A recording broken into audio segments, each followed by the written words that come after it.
10वें अध्याय में भगवान ने कहा कि जो ऐश्वर्य संपन्न है वो मैं ही हूँ, उधर ही मेरे तेज का अंश है, ऐसा तू समझ। अर्जुन के मन पर श्री कृष्ण के इस कथन का इतना परिणाम हुआ कि परमेश्वर का वो रूप जिसमें विश्व समाया हुआ है उसे एक नजर देखने की इच्छा हुई। 11वें अध्याय के प्रारंभ में ही अर्जुन की यह इच्छा प्रकट हुई। अर्जुन ने कहा कि हे भगवान, आप अगर ऐसा सोचते हैं कि मुझे ये रूप देखना संभव है तो कृपा करके वो रूप मुझे दिखलाइएगा। श्री कृष्ण जी तो मान गए, लेकिन मानव के चर्म चक्षुओं से वो दिव्य रूप देखना संभव नहीं था। इसलिए भगवान ने अर्जुन को दिव्य चक्षु प्रदान किए। इसके पहले भी भगवान ने ऐसे दिव्य चक्षु संजय को दिए थे, जिसके माध्यम से युद्ध का आंखों देखा हाल धृतराष्ट्र को महल में बैठकर वो सुना सकता था। संजय ने अभी वो परमेश्वर का रूप कैसे दिखाई दे रहा था उसका वर्णन धृतराष्ट्र के लिए किया है। उस दिव्य विश्व रूप को अनेक मुख और अनेक आंखें थी। उस रूप में कुछ अनोखी अद्भुतता थी। उस पर अनेक स्वर्गीय अलंकार थे, अनेक तरह के स्वर्गीय आयुध थे। सभी ओर से उसके मुख थे। सभी आश्चर्यों से भरे उस देव के शरीर को सुगंध का विलेपन था। उसने स्वर्गीय पुष्प और वस्त्र पहने हुए थे। उस विश्व रूप की कांति आकाश में एक साथ उभरे सहस्र सूर्यों के प्रभा जैसी थी। इस तरह विविधता पूर्ण संपूर्ण विश्व उसमें समाया था। ये देखकर अर्जुन आश्चर्य से स्तंभित हुआ। उसने इस विश्वरूप भगवान को प्रणाम किया और कहा, हे देव, आपके शरीर में सभी देव, सभी प्रकार के प्राणियों के समूह, ब्रह्मदेव और सारे ऋषि हैं। अनेक बाहु, अनेक उदर, अनेक मुख, अनेक नेत्र मैं देख रहा हूँ। हे विश्वेश्वर, आप में न आदि दिखाई देता है, न मध्य, न अंत है। किरीट, गदा और चक्र को धारण किया हुआ ये रूप, जिसका तेज सर्वत्र बिखरा गया है, मानो तेज की एक बड़ी राशि है। अग्नि और सूर्य जैसा ये दैदीप्यमान तेज हमारे मानवीय नेत्रों से देखना संभव नहीं है। जो परम और अक्षर स्वरूप का ब्रह्म है वो तू ही है। इस विश्व का एक महान निधि यानी तू ही है। उत्तम वस्तुओं का रक्षक भी तू ही है।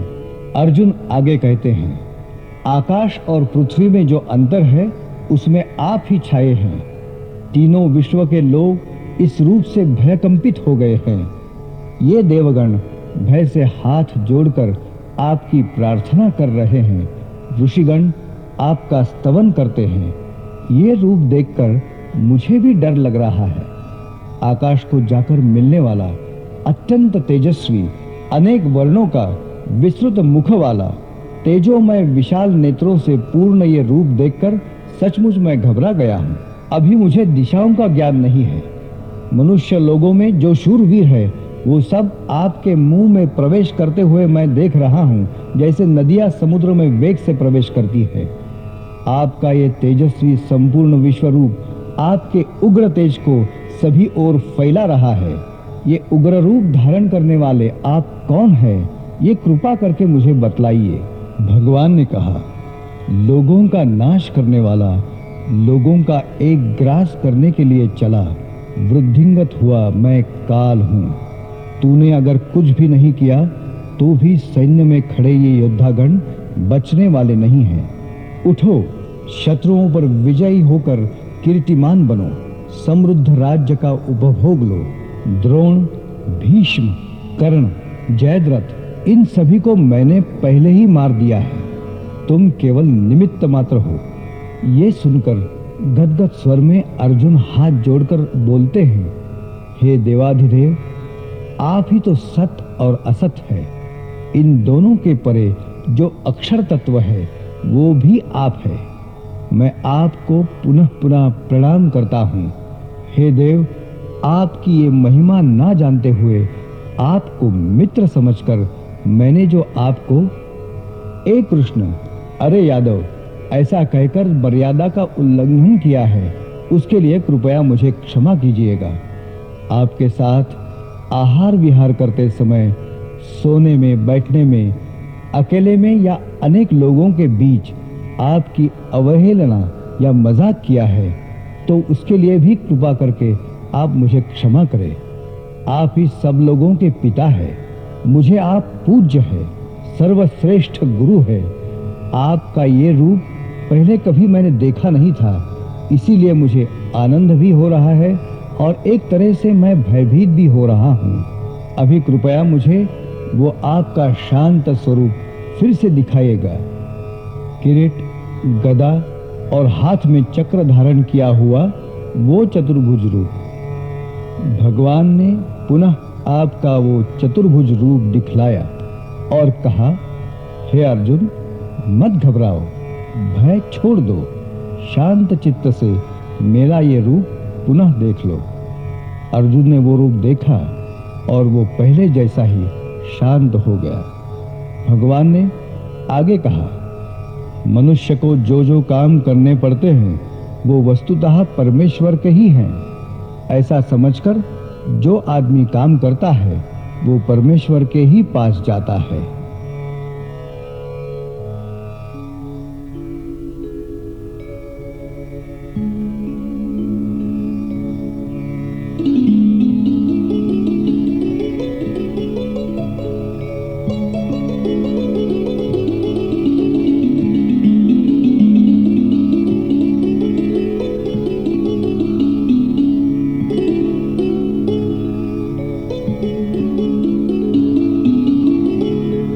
अर्जुन उवाच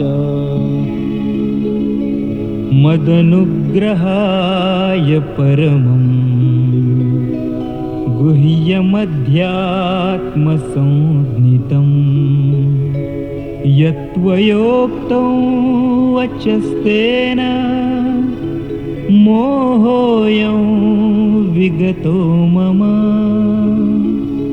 भवाप्ययौ हि भूतानां श्रुतौ विस्तरशो मया त्वत्तः कमलपत्राक्ष माहात्म्यमपि चाव्ययम् एवमेतद्यथार्थत्वम् आत्मानं परमेश्वर द्रष्टुमिच्छामि ते रूपम् ऐश्वरं पुरुषोत्तम मन्यसे यदि तच्छक्यं मया द्रष्टुमिति प्रभो योगेश्वर ततो मे त्वं दर्शयात्मानमव्ययम्।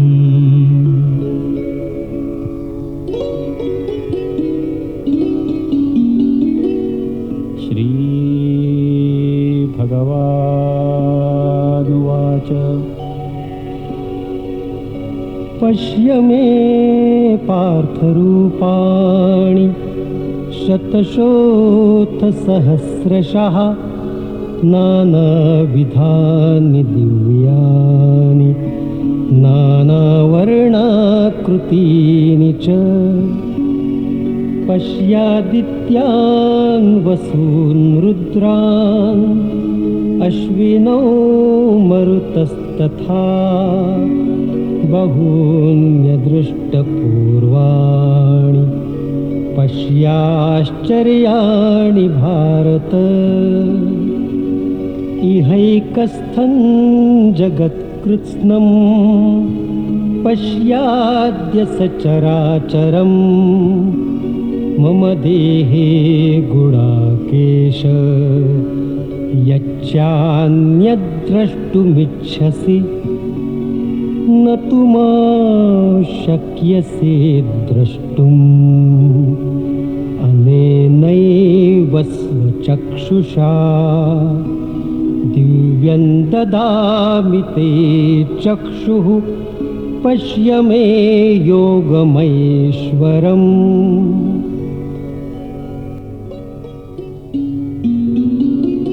संजय उवाच एवमुक्त्वा ततो राजन् महायोगेश्वरो हरिः दर्शयामास पार्थाय परमो रूपमैश्वरम् अनेकवक्त्रनयनम् अनेकाद्भुतदर्शनम् अनेकदिव्याभरणम् दिव्यानेकोद्यतायुधम् दिव्यमाल्याम्बरधरम् दिव्यगन्धानुलेपनम् सर्वाश्चर्यमयं देवम् अनन्तं विश्वतोमुखम् दिवि सूर्यसहस्रस्य भवेद्युगपदुत्थिता यदि भाः सदृशी सा स्याद् भासस्तस्य महात्मनः तत्रैकस्थं जगत्कृत्स्नं प्रविभक्तम् अनेकधा अपश्यद्देवदेवस्य शरीरे पाण्डवस्तदा ततः स विस्मयाविष्टो हृष्टरोमा धनञ्जयः प्रणम्य शिरसा देवं कृताञ्जलिरभाषत।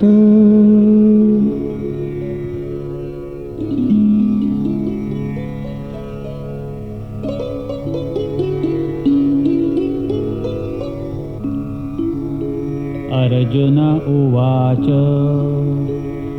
पश्यामि देवांस्तव देवदेहे सर्वांस्तथा भूतविशेषसङ्घान्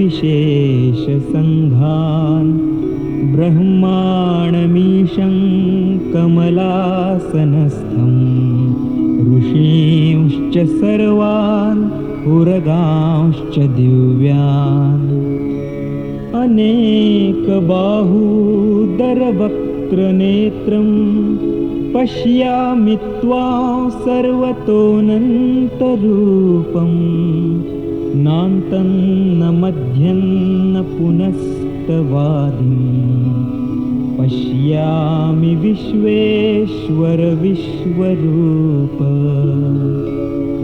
किरीटिनं गदिनं चक्रिणं च तेजोराशिं सर्वतो दीप्तिमन्तं पश्यामि त्वां दुर्निरीक्ष्यं समन्ताद् दीप्तानलार्कद्युतिमप्रमेयम् त्वमक्षरं परमो वेदितव्यम् त्वमस्य विश्वस्य परं निधानम् त्वमव्ययशाश्वतधर्मगोप्ता सनातनस्त्वं पुरुषो मतो मे अनादिमध्यान्तमनन्तवीर्यम् अनन्तबाहुं शशिसूर्यनेत्रम् पश्यामि त्वां दीप्तहुताशवक्त्रं स्वतेजसा विश्वमिदं तपन्तम् द्यावा पृथिव्योरिदमन्तरं हि व्याप्तं त्वयैकेन दिशश्च सर्वाः दृष्ट्वाद्भुतं रूपमुग्रं तवेदं लोकत्रयं प्रव्यथितं महात्मन् अमीहित्वां सुरसङ्घा विशन्ति केचिद्भीताः प्राञ्जलयो गृह्णन्ति स्वस्तीत्युक्त्वा महर्षिसिद्धसङ्घाः स्तुवन्ति त्वां स्तुतिभिः पुष्कलाभिः रुद्रादित्या वसवो ये च साध्या विश्वेश्विनौ मरुतश्चोष्मपाश्च गन्धर्वयक्षासुरसिद्धसङ्घा वीक्षन्ते त्वां विस्मिताश्चैव सर्वे रूपं महत्ते बहुवक्त्रनेत्रं महाबाहो बहुबाहुरुपादं बहुदरं बहुदंष्ट्राकरालं दृष्ट्वा लोकाः प्रव्यथितास्तथाहम् नभस्पृशं दीप्तमनेकवर्णं व्यात्ताननं दीप्तविशालनेत्रं दृष्ट्वा हि त्वां प्रव्यथितान्तरात्मा धृतिं न विन्दामि शमं च विष्णो दंष्ट्राकरालानि च ते मुखानि दृष्ट्वैव कालानलसन्निभानि दिशो न जाने न लभे च शर्मा प्रसीद देवेश जगन्निवास अमी च त्वां धृतराष्ट्रस्य पुत्राः सर्वे सहैवावनिपालसङ्घैः भीष्मो द्रोणः सूतपुत्रस्तथासौ सहास्मदीयैरपि योधमुख्यैः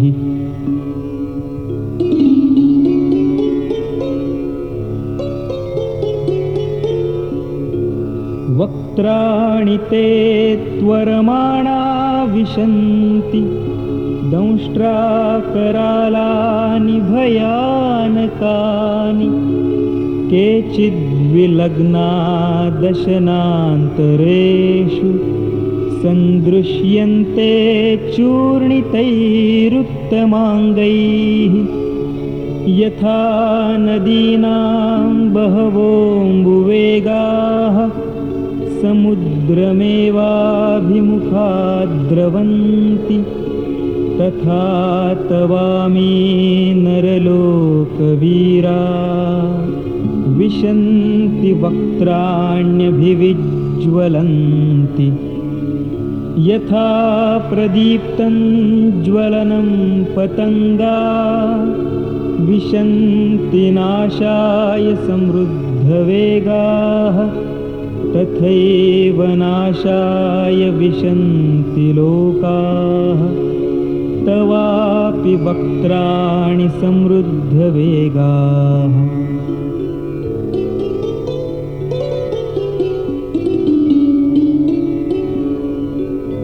लेलिह्यसे ग्रसमानः समन्तात् लोकान् समग्रान् वदनैर्ज्वलद्भिः तेजोभिरापूर्य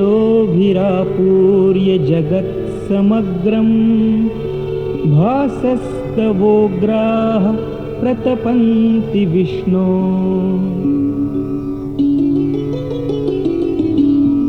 आख्याहि मे को भवानुग्ररूपो नमोऽस्तु ते देववरप्रसीद विज्ञातुमिच्छामि भवन्तमाद्यं न हि प्रजानामि तव प्रवृत्तिम्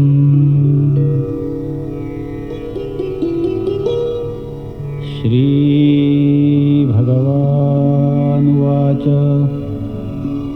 कालोऽस्मि लोकक्षयकृत् प्रवृद्धो लोकान् समाहर्तुमिह प्रवृत्तः ऋते पीत्वान्न भविष्यन्ति सर्वे ये वस्थिताः प्रत्यनीकेषु योधाः तस्मात् त्वमुत्तिष्ठ यशो लभस्व जित्वा शत्रून् भुङ्क्ष्व राज्यं समृद्धम् मयैवैते निहताः पूर्वमेव निमित्तमात्रं भव सव्यसाचिन् द्रोणं च भीष्मं च जयद्रथं च कर्णं तथान्यानपि योधवीरान् मया हतास्त्वं जहिमा व्यथिष्ठा युध्यस्व जेतासि रणे सपत्नान्।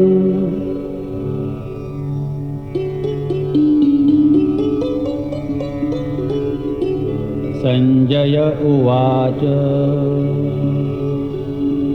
एतत् श्रुत्वा वचनं केशवस्य कृताञ्जलिर्वेपमान किरीटी नमस्कृत्वा भूय एवाह कृष्णं सगद्गदं भीत प्रणम्य।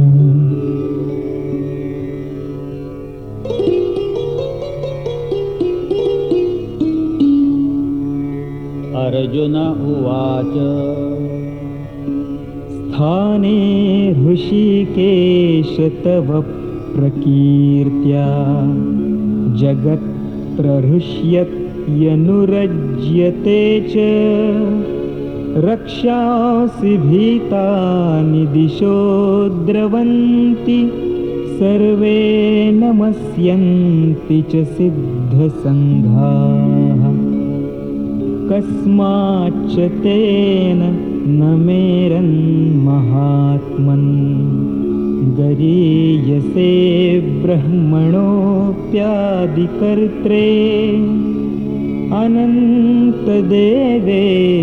जगन्निवास त्वमक्षरं सदसत्तत्परं यत् त्वमादिदेवः पुरुषः पुराणः त्वमस्य विश्वस्य परन्निधानम् वेत्तासि वेद्यं च परं च धाम त्वया ततं विश्वमनन्तरूप वायुर्यमोऽग्निर्वरुणः शशाङ्कः प्रजापतिस्त्वं प्रपितामहश्च नमो नमस्तेस्तु सहस्रकृत्वः पुनश्च भूयोऽपि नमो नमस्ते।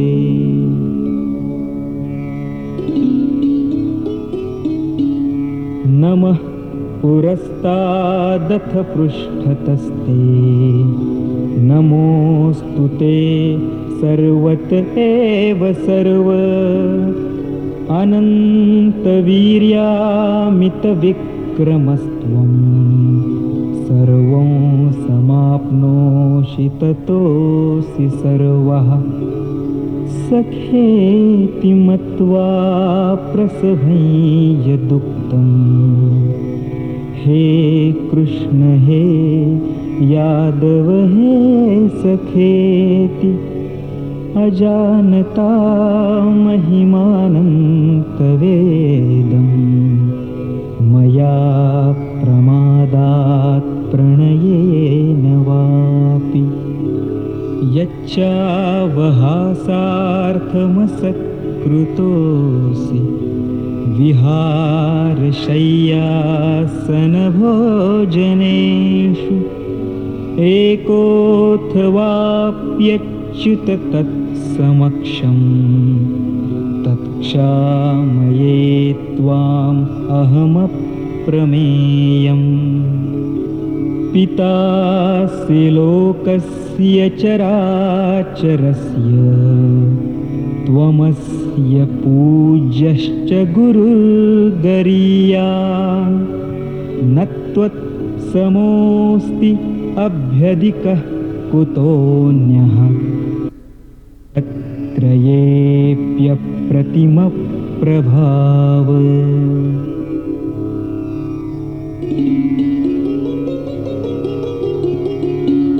तस्मात् प्रणम्य प्रणिधाय कायं प्रसादये त्वाम् अहमीशमीड्यं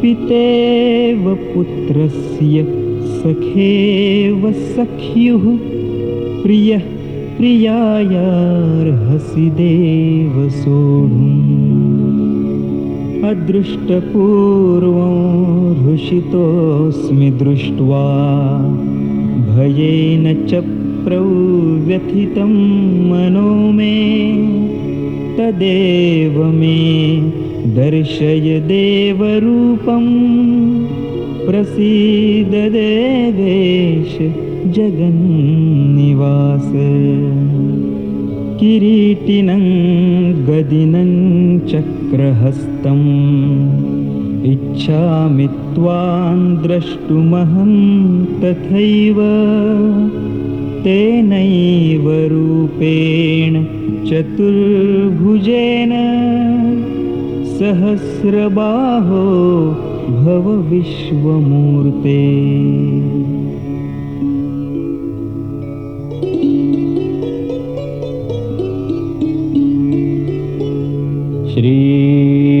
श्रीभगवानुवाच मया प्रसन्नेन तवार्जुनेदं रूपं परं दर्शितमात्मयोगात् तेजोमयौ विश्वमनन्तमाद्यं यन्मे त्वदन्येन न दृष्टपूर्वम् न वेदयज्ञाध्ययनैर्न दानैः न च क्रियाभिर्न तपोभिरुग्रैः एवं रूपः शक्य अहं नृलोके द्रष्टुं त्वदन्येन कुरु प्रवीर मा ते व्यथा मा च विमूढभावो दृष्ट्वा रूपं घोरमीदृं ममेदं व्यपेतभीः प्रीतमनाः पुनस्त्वं तदेव मे रूपमिदं प्रपश्य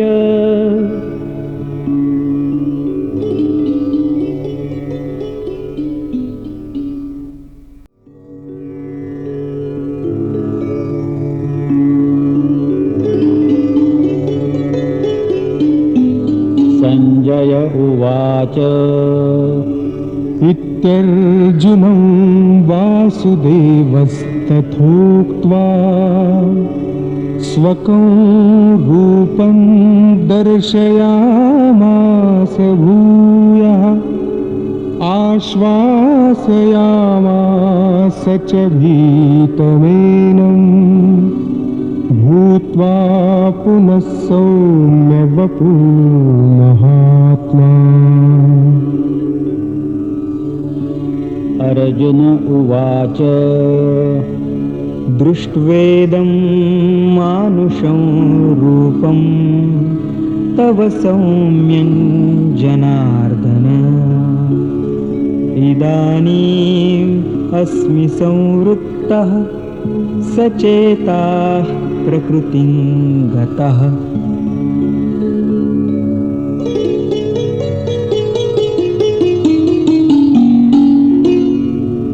श्रीभगवानुवाच सुदुर्दर्शमिदं रूपम् दृष्टवानसि यन्मम देवा अप्यस्य रूपस्य नित्यं दर्शनकाङ्क्षिणः नाहं वेदैर्न तपसा न दानेन न च इज्यया शक्य एवं विधो द्रष्टुम् दृष्टवानसि मय्यथा भक्त्या त्वनन्यया शक्यः अहमेवं विधोऽर्जुन ज्ञातुं द्रष्टुं च तत्त्वेन प्रवेष्टुं च परन्तप मत्कर्म कृन् मत्परमो मद्भक्तः सङ्गवर्जितः निर्वैरः सर्वभूतेषु यः स मामेति पाण्डव।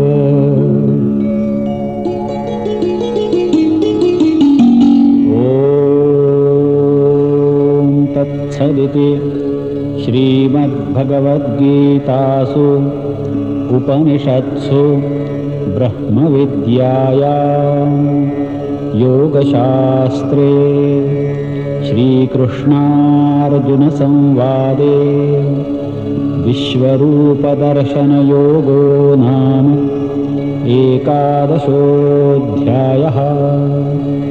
श्रीकृष्णार्पणमस्तु।